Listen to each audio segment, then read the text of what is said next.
अस्सलाम वालेकुम स्टूडेंट, कैसे हैं आप? उम्मीद है कि आप सब खैरियत से होंगे। मैं आपकी 9th क्लास की टीचर मिस फातिमा। आज हम पढ़ेंगे लेक्चर नंबर 21 में आज हमने पढ़ना है उर्दू बी का। कहानी है हमारी शेर का घर। अब हम इसका शेर का घर कहाँ पर था और कैसे था, हम उसके बारे में पढ़ते हैं। शेरपुर का गांव दरिया से जरा हटकर आबाद था। यानी शेर का घर कहाँ था? यहाँ शेरपुर का गांव था। वो दरिया से थोड़ा सा दूर वाक़या था। दरिया के दरमियान जो थे वो सरसब्ज खेत थे। दरिया जो है वो पार करके एक जंगल था, जिसमें जंगल का बादशाह शेर रहता था और उसके साथ और भी कई शेर अपनी अपनी कछाड़ में धाड़ा करते थे। यानी अपने अपने गार में या जो उनकी जगहें थी वहां पर क्या करते थे, वो धाड़ा करते थे।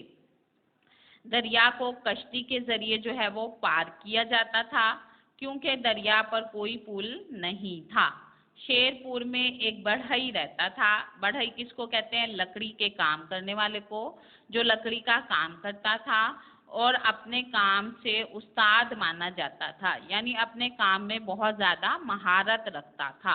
एक दिन इसे लकड़ी का पिंजरा बनाने के लिए लकड़ी की जरूरत पड़ी। उसने अलल सुबह यानी सुबह सुबह या फजर की नमाज के बाद का वक्त अपने बेटे को साथ लिया और दरिया के पार जंगल में चला गया। उस दरख्त से लकड़ी काटी और पिंजरा बनाने लगा। वो अपने काम में बहुत ज्यादा मसरूफ हो गया था कि शेर आ गया और बोला, बड़े मियाँ क्या बनाते हो? शेर ने उस बढ़ई से पूछा कि आप क्या बना रहे हो? बढ़ई ने जवाब दिया, जंगल के बादशाह का घर बना रहा हूँ। शेर ने कहा, इस छोटे से पिंजरे में हम कैसे समा सकते हैं? बढ़ई ने कहा, जंगल के बादशाह उसमें दाखिल होकर देख लीजिए। यानी अगर उसको देख लो इसके अंदर जाकर, शायद आप इसके अंदर आ जाओ। शेर ने आओ देखा ना ताओ, पिंजरे के अंदर दाखिल हो गया। यानी ना इधर देखा ना उधर, या उसने कोई बात उसके जहन में नहीं आई और सीधा जो है वो इसके अंदर चला गया। बढ़ई ने फौरन जो है उसका दरवाजा बंद कर दिया। अब शेर जो है वो कैद हो गया और पिंजरे से निकलने के लिए जो है वो कोशिश करने लगा, बेताब हो गया। यानी कोशिश करने लगा कि किसी तरह मैं इसके अंदर से निकल जाऊं। फिर बढ़ई ने बेटे से कहा, लोटा लो और आग जलाकर पानी को खूब गर्म कर लो। लड़के ने ऐसा ही किया। जब पानी उबलने लगा तो बढ़ई ने उस लोटे को उठाया और शेर के ऊपर डालने लगा। जैसे जैसे या जूं जूं आहिस्ता आहिस्ता उबलता हुआ पानी पड़ता, शेर तड़पता रहता था और बहुत ज्यादा उसे तकलीफ होती थी गर्म पानी से। जाहिर बात है, अगर गर्म पानी किसी इंसान के ऊपर भी गिर जाए तो बहुत ज्यादा तकलीफ महसूस होती है। फिर क्या हुआ कि शेर तड़पता रहा, हत्ता कि उसके बदन की खाल तक जल गई और शेर अधमुआ सा हो गया। यानी मरा नहीं था, लेकिन उसकी हालत इस कदर खराब हो गई थी कि जिस तरह इंसान मर जाता है। बढ़ई ने ये देखकर पिंजरे का दरवाजा खोल दिया। शेर बाहर निकला और बेतहाशा जंगल को भाग गया। यानी वो इतना डर गया था कि उसने सीधी दौड़ जो है वो जंगल की तरफ लगा दी।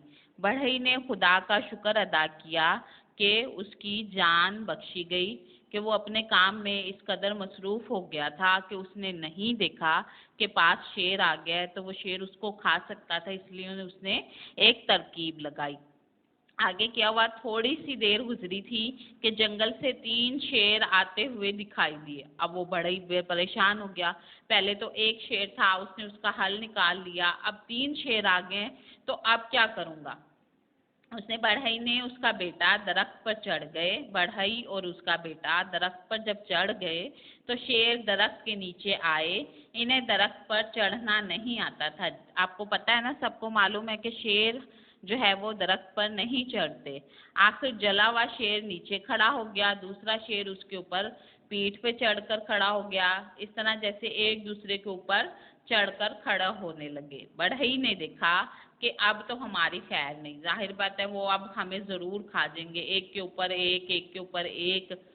तो इस तरह तो वो हम तक पहुंच जाएंगे और वो हमें हमारी टांग खींचेंगे तो हम नीचे गिर जाएंगे और वो हमें खा जाएंगे। उसने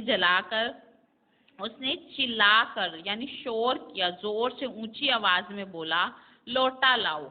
ये सुनना था कि नीचे वाला शेर भागा और जो उसके ऊपर जला हुआ जो शेर था वो भाग गया, इसलिए कि उसको बहुत ज्यादा तकलीफ हुई थी। उसने कहा लोटा लाओ, ये ना हो अब फिर ये गर्म पानी हम पर डाले और हम जल जाए और तकलीफ हो। नीचे वाला शेर इसलिए पहले ही भाग गया, वो बहुत ज्यादा खौफजदा हो गया था।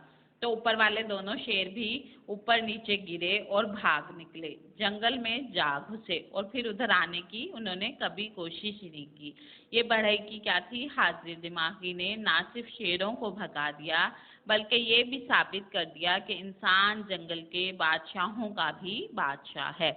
यानी इंसान जो है वो हर मुसीबत में कोई ना कोई हल निकाल सकता है।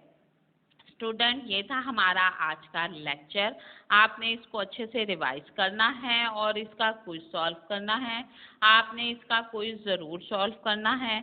अगर आपको हमारे इस लेक्चर में से कोई बात समझ में नहीं आई है तो स्टूडेंट आप उसके बारे में सवाल कर सकते हैं, आपको उस सवाल का जवाब फौरी दिया जाएगा। अगले लेक्चर में हम पढ़ेंगे नात के अशार नंबर 6 और 7 की तशरीह। आपने उसकी रीडिंग करनी है ताकि हम उसके बारे में डिस्कस कर सकें। शुक्रिया।